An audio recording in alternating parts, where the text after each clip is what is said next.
Hello everyone, this is doctor Mamta Rathi. Doctor ममताज educational plex में आप सभी का स्वागत है।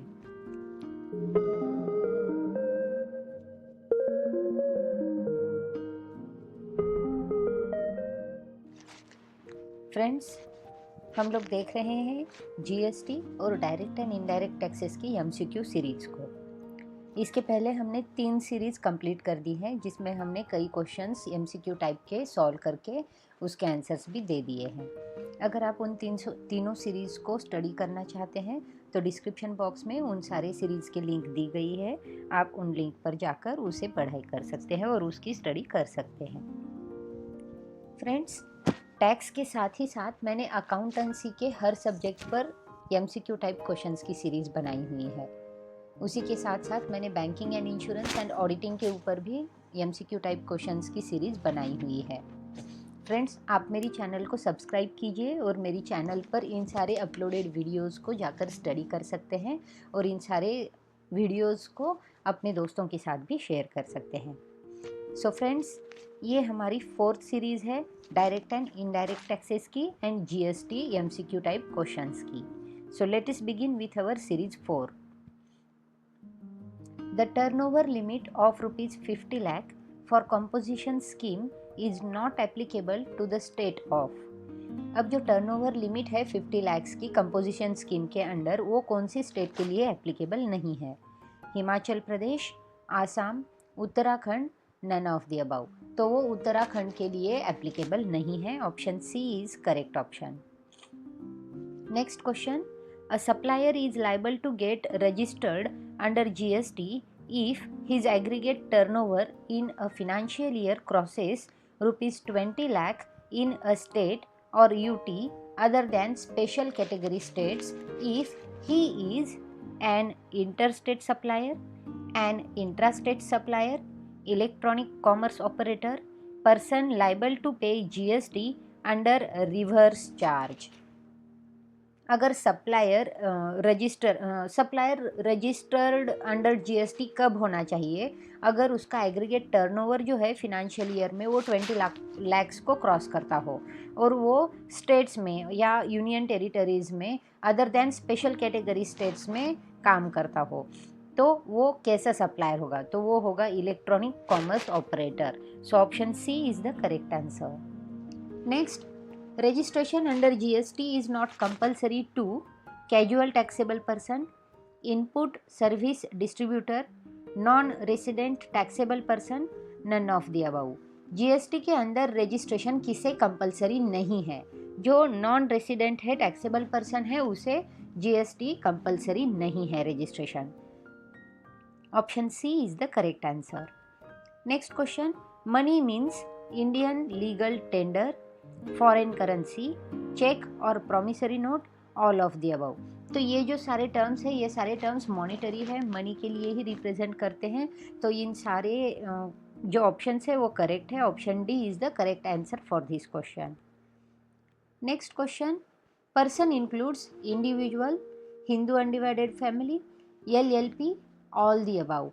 पर्सन की डेफिनेशन में ये सारी चीज़ें जो हैं वो आती है। So option D all the above is the correct answer. Next, who is chairperson of GST council? GST council का चेयरपर्सन कौन होता है? Finance secretary, state finance minister, union finance minister, none of the above. तो state finance minister जो होता है वो GST council का चेयरपर्सन होता है। Option B is the correct answer. Next question, IGST tax levy means. IGST tax levy का क्या मतलब होता है? Within state, between two states, only A, none of the above. तो IGST का मतलब होता है within state. So option C only A is the correct answer.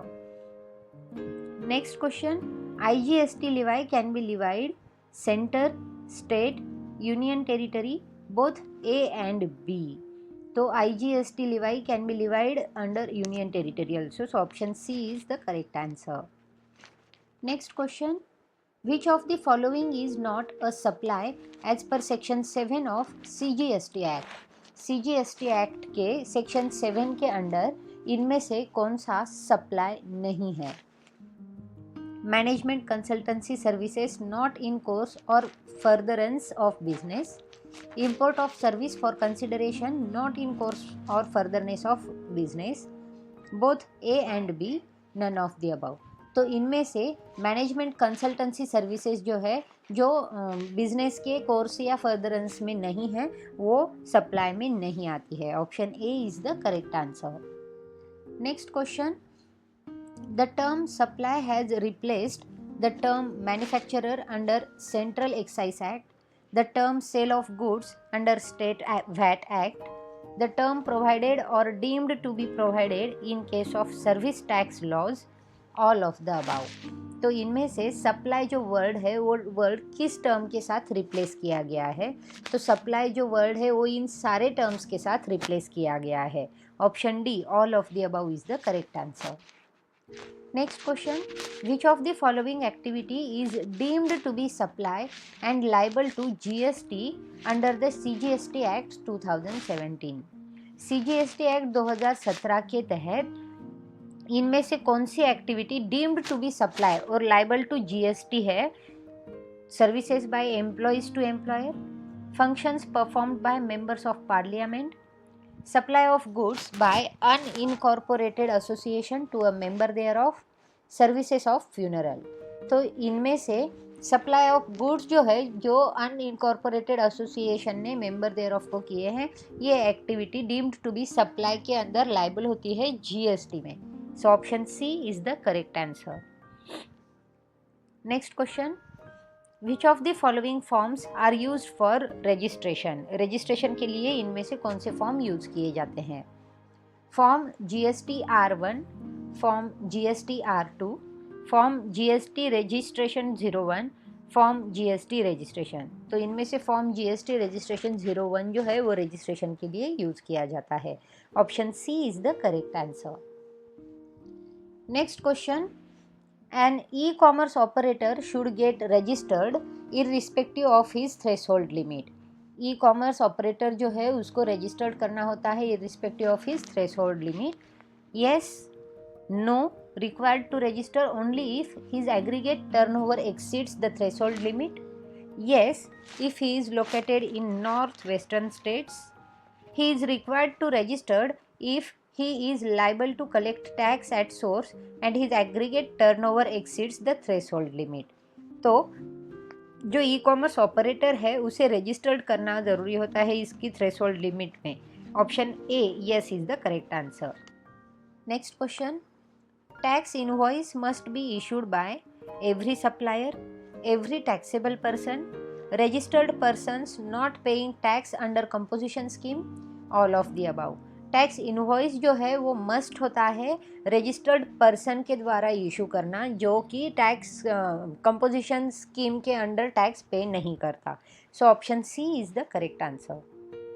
Next, an invoice must be issued at the time of removal of goods, on transfer of risks and rewards of the goods to the recipient, on receipt of payment for the supply, earliest of the above dates. अब invoice must be issued होना चाहिए at the time of removal of goods. Option A is the correct option. The tax invoice should be issued dash the date of supply of service. अब इसकी जो validity time limit जो है वो कितनी है, टैक्स इनवॉइस जो हमें इशू करना होता है उसका। तो हमारी जो सप्लाई ऑफ सर्विस की डेट है उस डेट से within 30 days from, within 1 month from, within 15 days from और on the date of supply of service. तो टैक्स इनवॉइस जो है वो इशू करना पड़ता है within 30 days from the date of supply of service. Option A is the correct answer.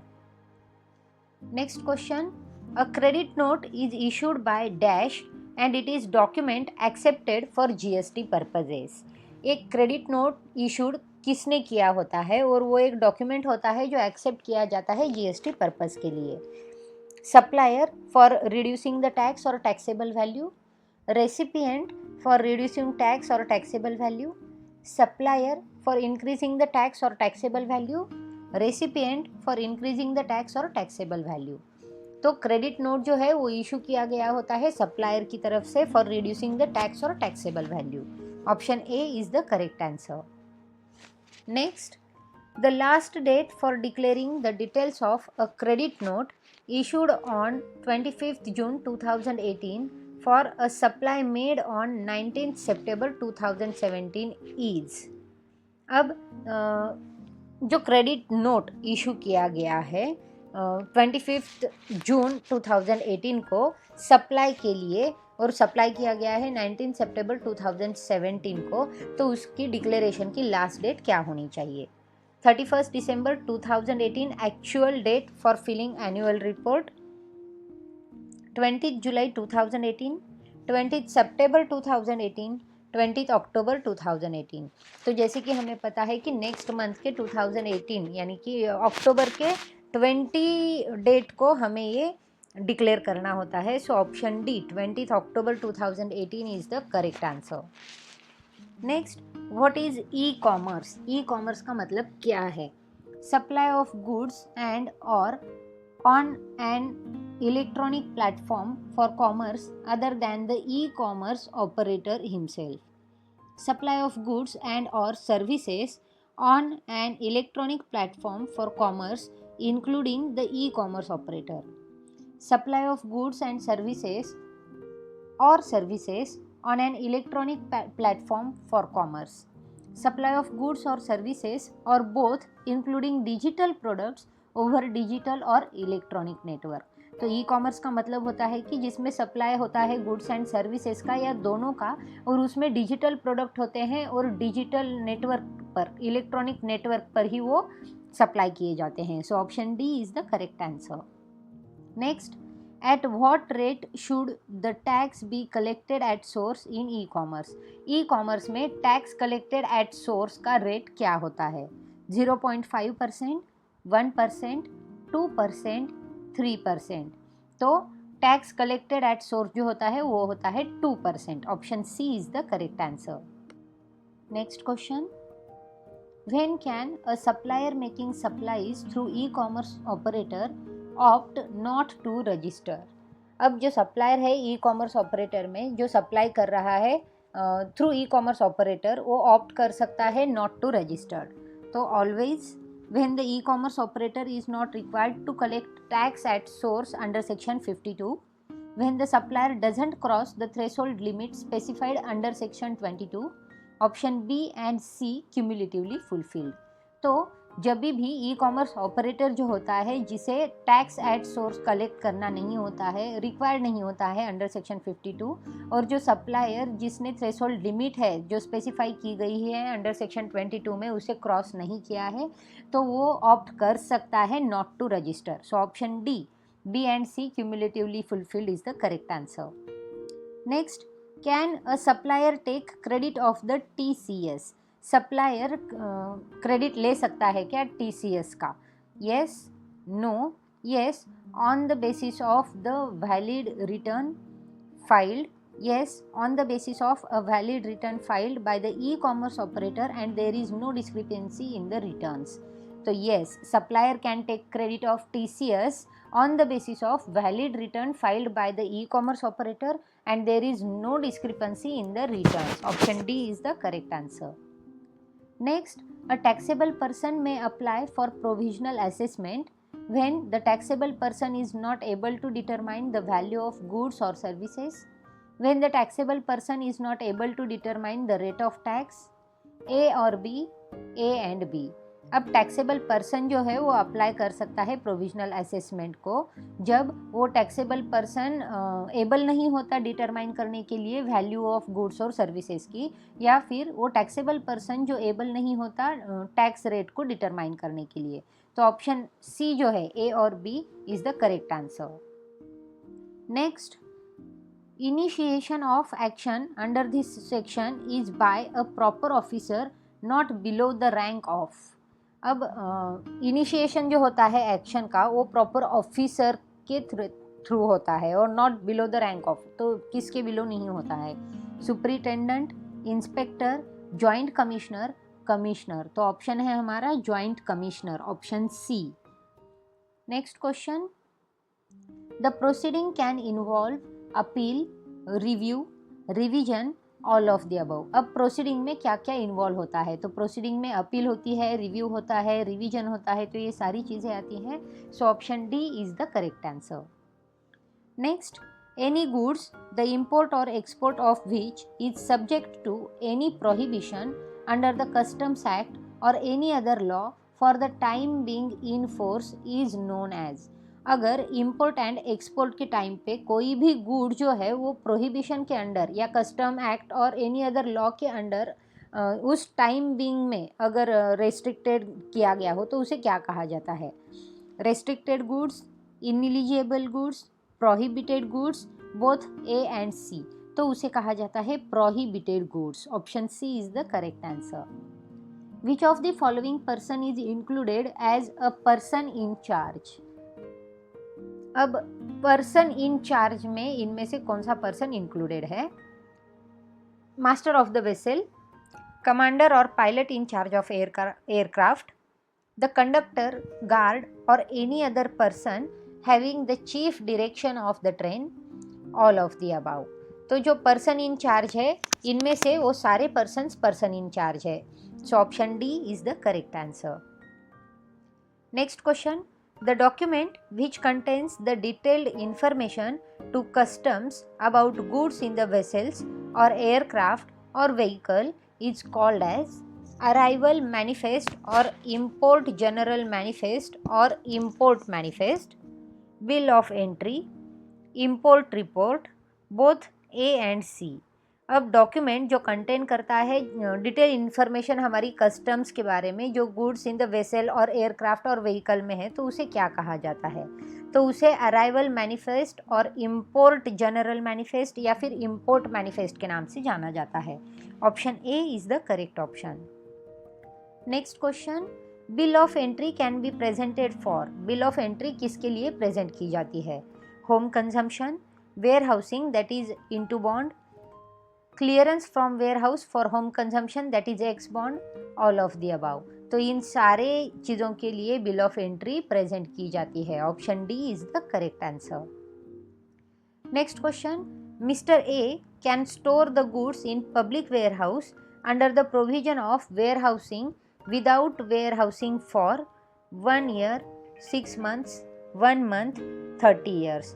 अब mister A जो है वो उसके गुड्स को पब्लिक वेयर हाउस में स्टोर कर सकता है under the provision of warehousing, without warehousing में वो कितने दिनों के लिए स्टोर कर सकता है? तो वो स्टोर कर सकता है for 30 days। Option D is the correct answer.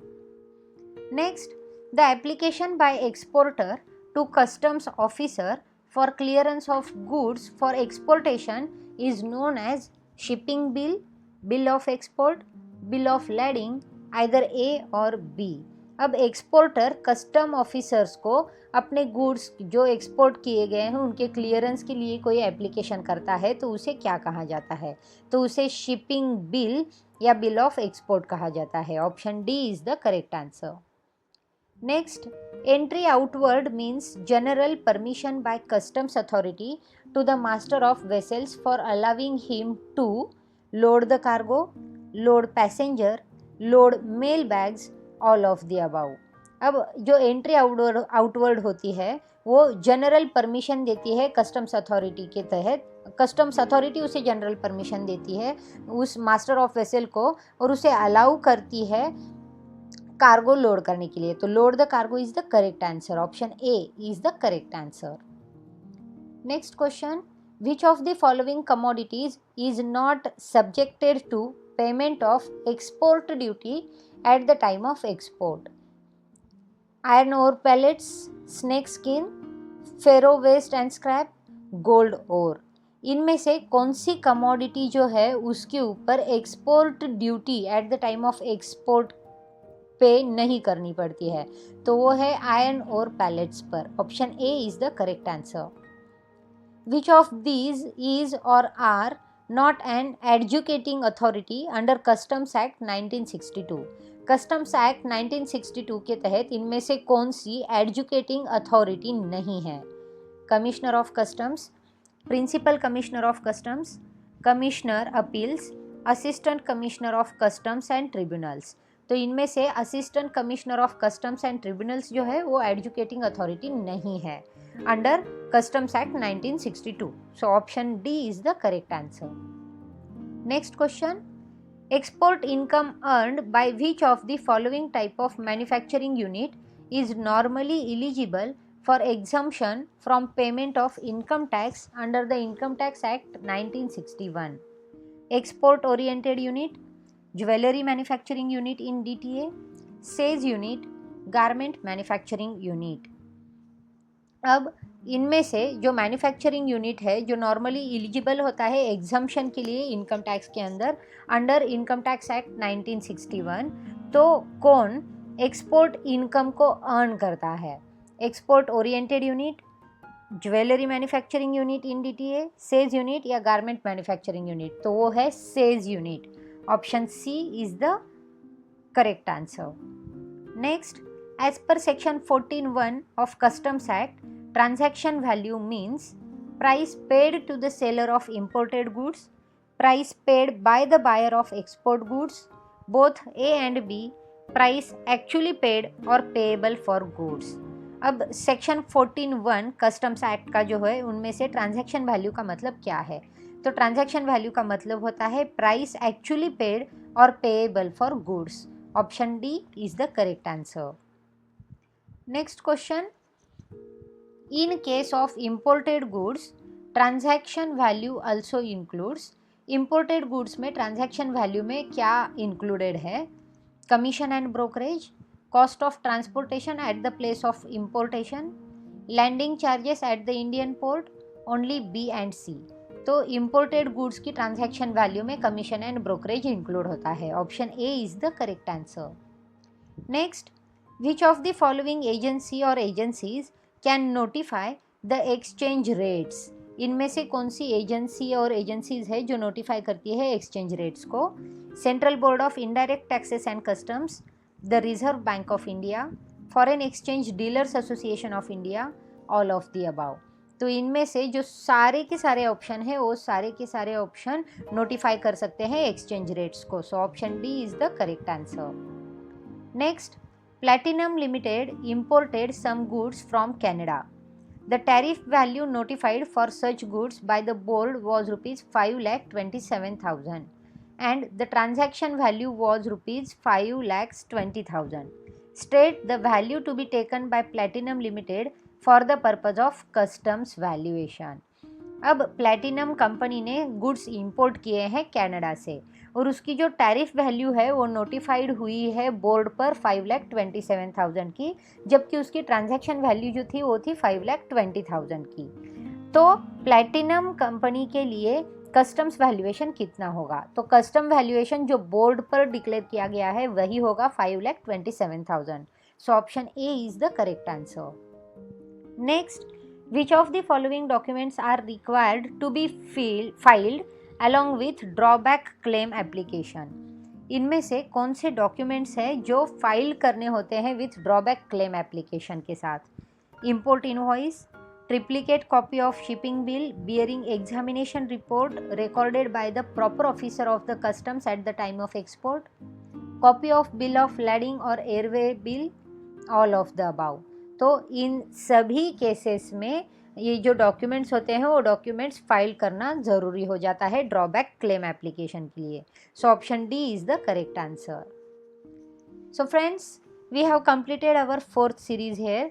यहाँ पर हमने हमारे टोटल 160 MCQ टाइप क्वेश्चंस को विथ सॉल्यूशन देखा है और हम लोगों ने टैक्सेशन की पेपर के लिए हमारे प्रिपरेशंस कर दी है. फ्रेंड्स, अगर आप बाकी की सीरीज़ देखना चाहते हैं तो उन सीरीज़ को आप मेरी चैनल पर जाकर देख सकते हैं और डिस्क्रिप्शन बॉक्स में भी मैंने उन सारी सीरीज़ की लिंक दी हुई है. सो फ्रेंड्स, इन सारी MCQ सीरीज़ को अपने फ्रेंड्स के साथ शेयर करना ना भूलें. मेरी चैनल को सब्सक्राइब करें और साथ ही साथ बेल आइकन को प्रेस करें ताकि आपको नोटिफिकेशन मिलता रहे मेरी नए वीडियोज़ का. सो फ्रेंड्स, फिर से मिलेंगे हमारी लास्ट 5th सीरीज़ में टैक्सेशन की, जिसमें हम लेके आएंगे और कई सारे क्वेश्चंस. तब तक के लिए देखते रहिए, शेयर करते रहिए, पढ़ते रहिए. Thank you.